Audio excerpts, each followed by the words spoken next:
constatado que, embora Moçambique seja o segundo país com maior índice de contração do HIV/SIDA e também o país com um índice extremamente elevado de contração de doenças sexualmente transmissíveis.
Associação Mulher, Lei e Desenvolvimento, MULEID, em parceria com a UNFPA, com o apoio da União Europeia, melhoram as condições de vida de 15 mulheres jovens e 15 raparigas do distrito de Palma, Macomia e Meluco.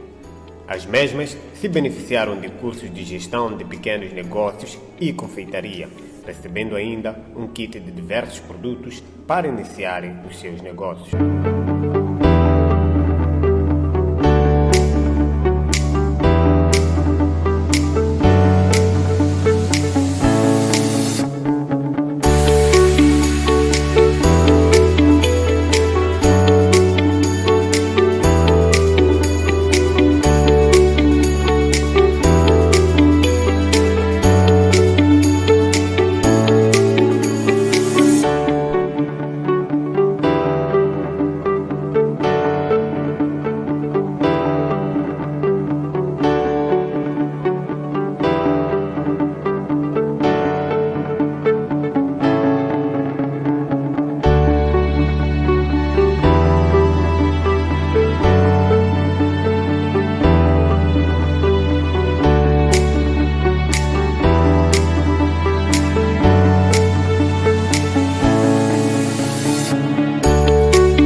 Okay.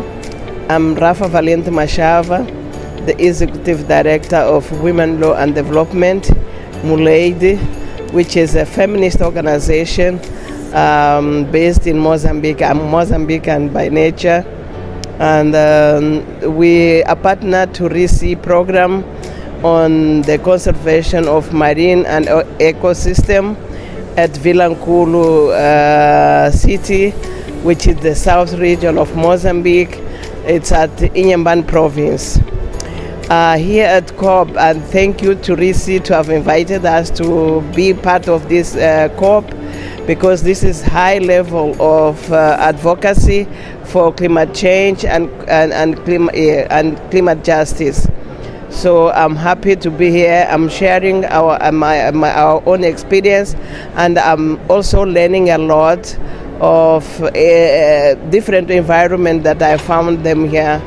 I'm also sharing our own experience, and it seems to be very exciting, especially to the people from Europe. Thank you.